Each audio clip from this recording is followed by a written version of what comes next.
Good afternoon, this is Quintus Curtius, and welcome back to the podcast.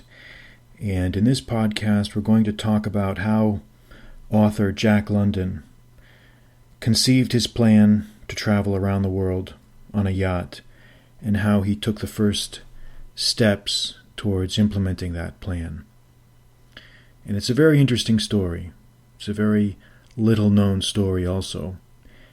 You're probably wondering, why have I never heard of this before? Why have I never even been told about this before? Well, Jack London wrote a lot, and he did a lot.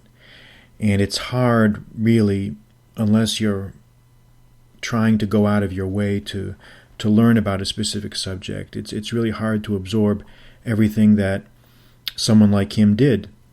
It's not easy. But what I'm going to talk about, really, is how he conceived and took the first steps towards his goal of sailing around the world in his own yacht that he built.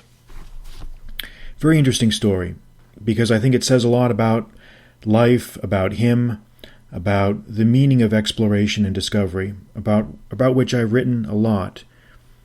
I've written many essays about that. If you follow my essays and on my site, qcurtius.com, you can see I have a whole section there on travel and exploration. So this is the type of thing that's very interesting to me, because I think it says a lot about what we can do in our own lives and how we can incorporate this vision and this thinking into our own lives. And that's what I really think that you should try to reflect on when you listen to some of the facts here about Jack London's journey of discovery and exploration.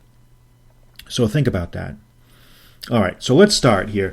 The source for this podcast is Jack London's memoir of his travels to the Pacific.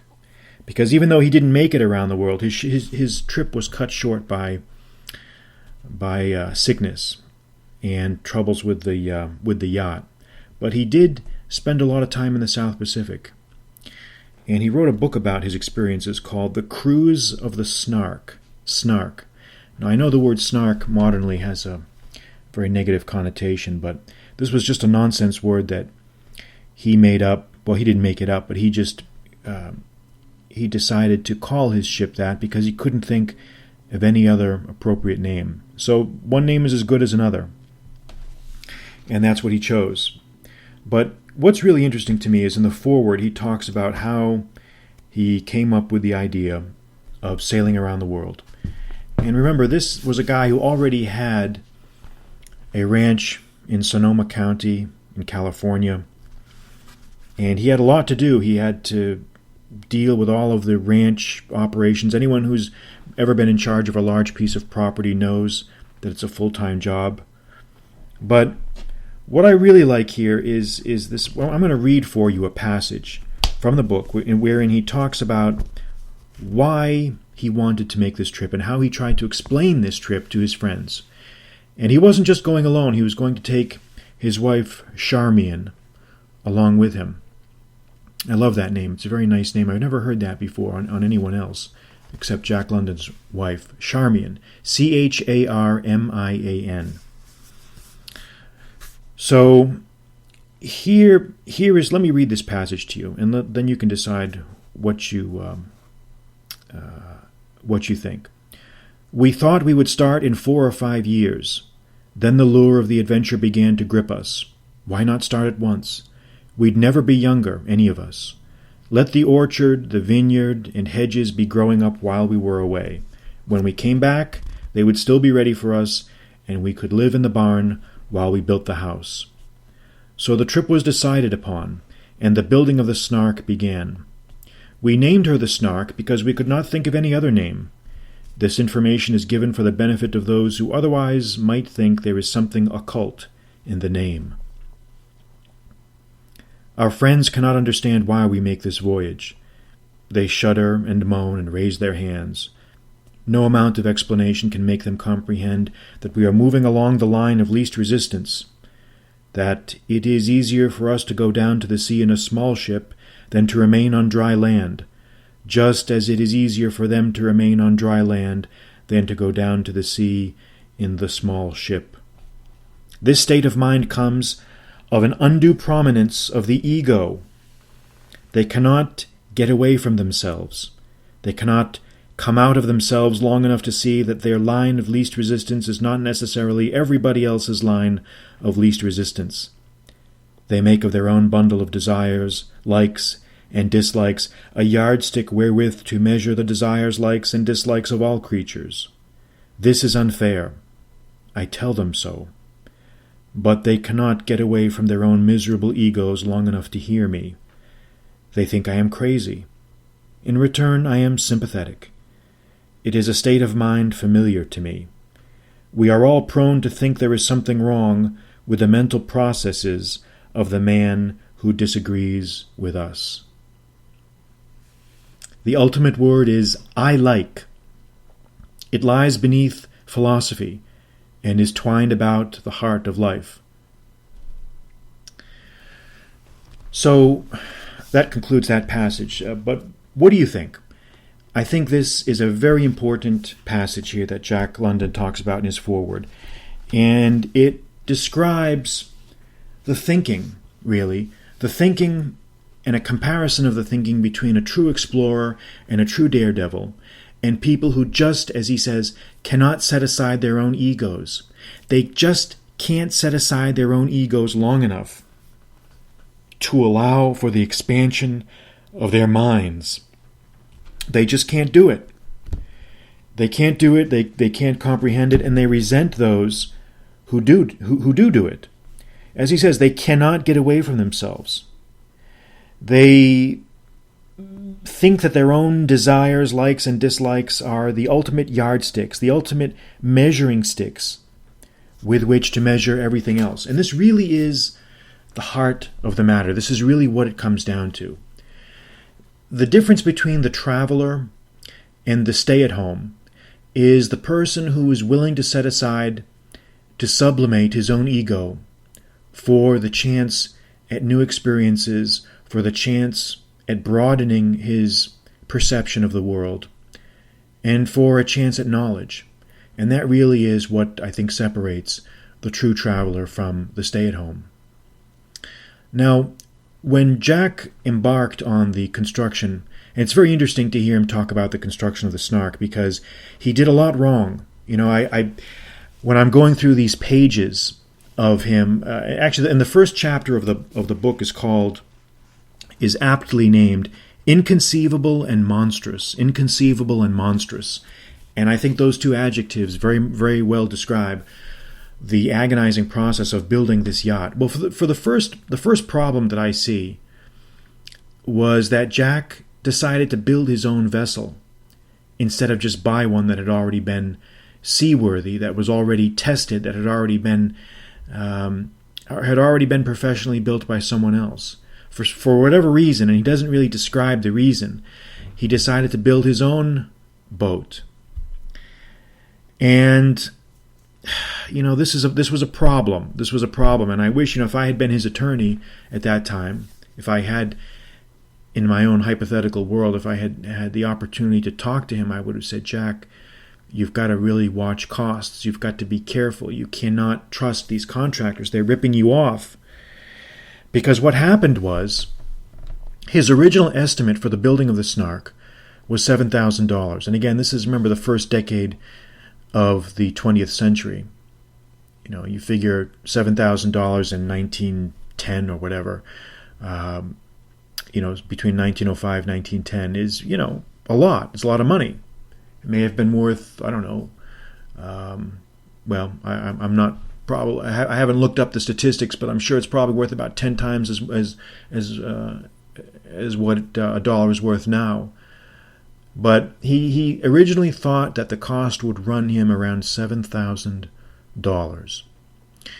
And you know what? Do you want to know what the final cost was? The final cost was upwards, a little bit north of $30,000.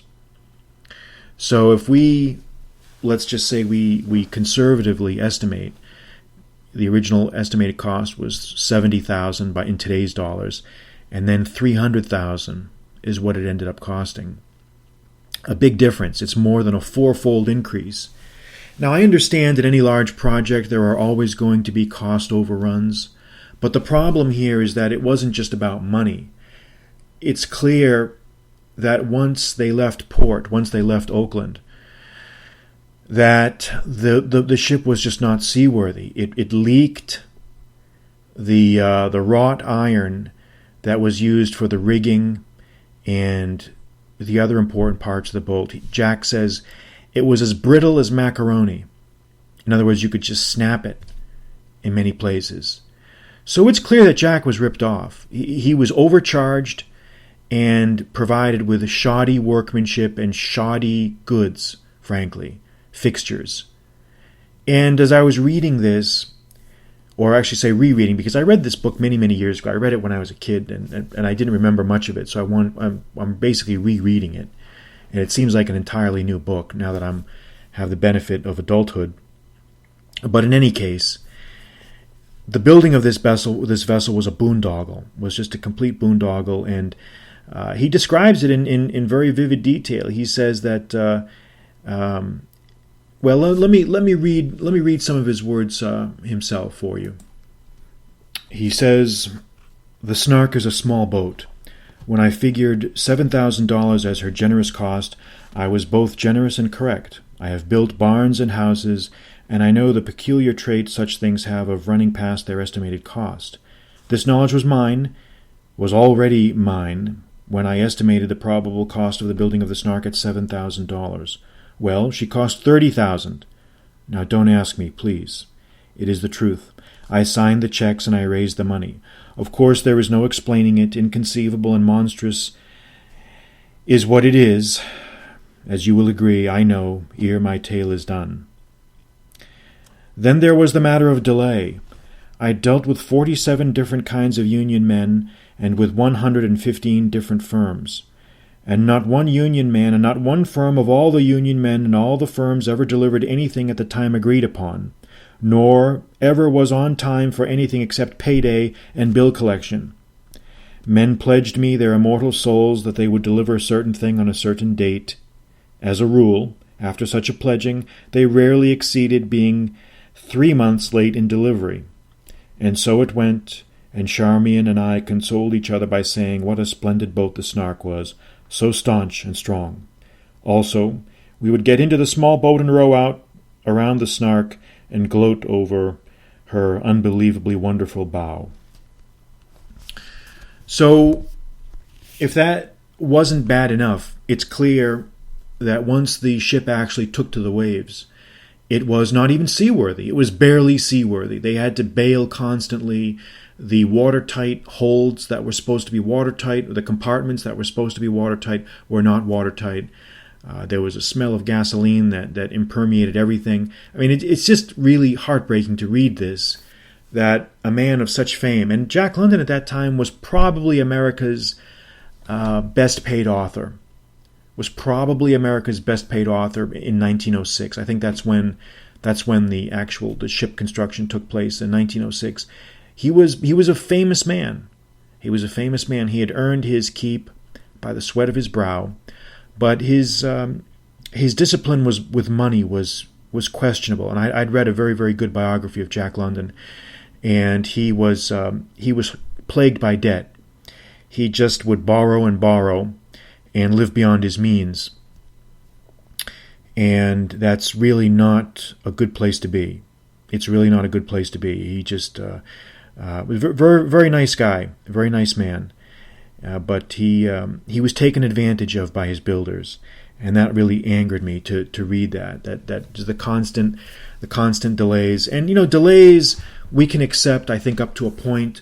But when the final product is not just late but also shit, then that's when problems. That's when you know that you really need to make some changes in your life. But I'm going to do more podcasts about this book as I go through it, because I really know that there are going to be a lot of interesting lessons in this book that readers and listeners of my site are going to want to share with me. And I'm more than happy to provide those for you. But for now, what I'd like you to get out of this podcast is that spirit. Replay the first part that I read to you, where Jack talks about describing the spirit of exploration and discovery. And I think it's really important to reflect on that, because that's what you need to try to do to incorporate into your own life. I think you have to incorporate that ethic and that spirit in your own life. No matter what other people say, or think or do, or try to discourage you from taking trips or doing things. They think you're crazy. They think it's a waste of time. Don't listen. You only live once. And as long as you are taking reasonable precautions, and behaving as a responsible human being, then you're going to be fine. You're going to be fine. And you will find that you'll learn more from even a modest type of trip than you will in many months of sitting at your desk. All right. Before I close here, I'm going to read a few of the G Manifesto's tweets. How can I resist? How can I resist doing it? So let me go to Twitter here and leave you with something here enjoyable for the day. Because you know what, people? If you can't laugh, if you're not laughing, if you're not trying to tell a few good jokes here, you're really missing the boat. Abraham Lincoln once said, when people objected to his little storytelling and his anecdotes, he said, if I couldn't tell these stories, I would go crazy.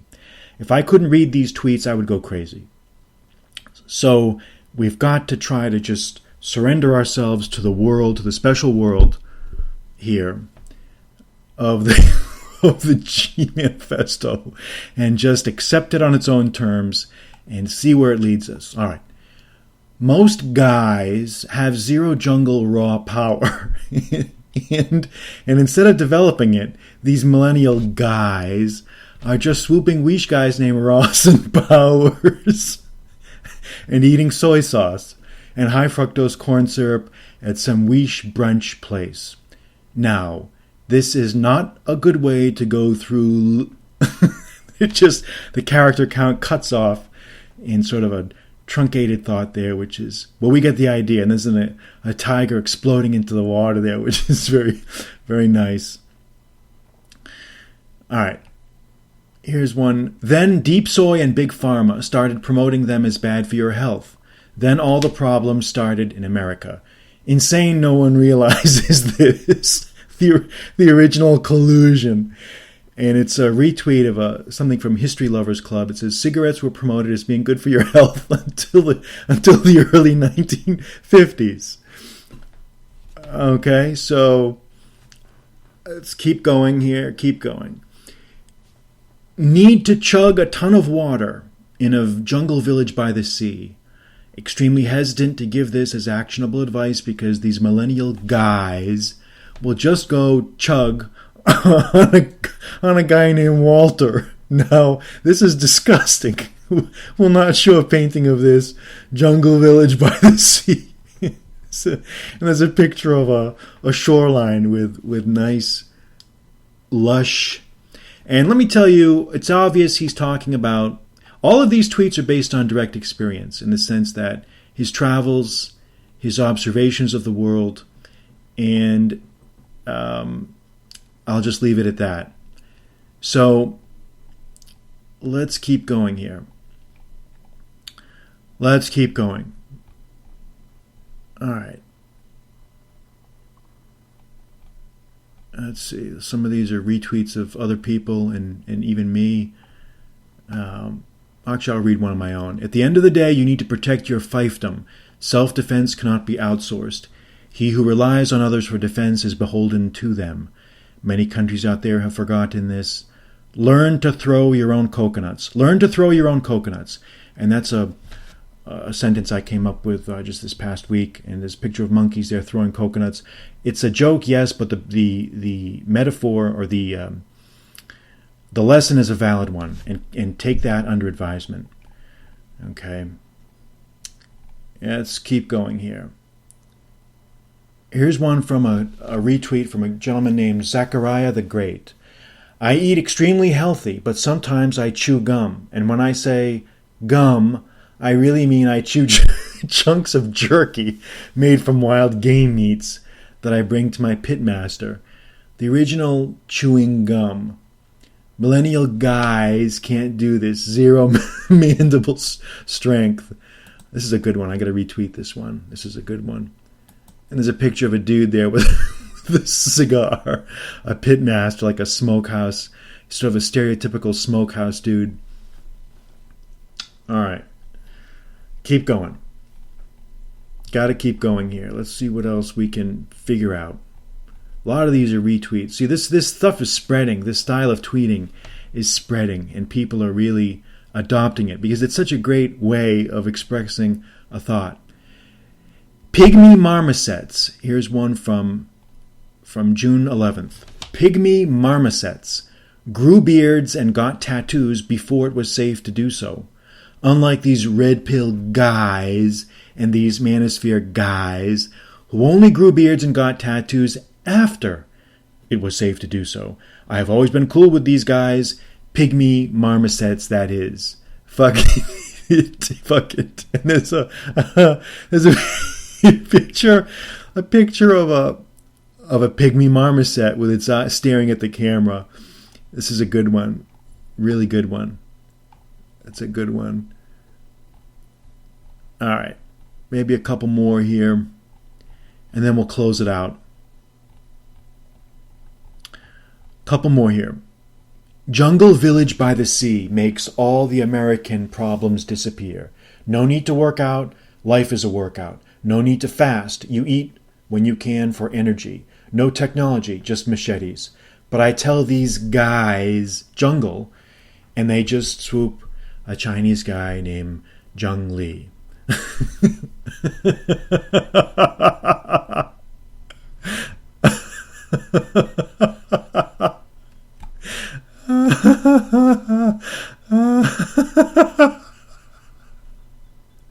Oh, God. And there's a great picture there of a shoreline with a turtle in the foreground, a crab on the left. Very nice. I've retweeted this one already. So you get the idea. You get the idea. Get out there, see the world. Don't be a pudwack. And keep laughing and keep learning. Until next time, I'm Quintus Curtius. Good night.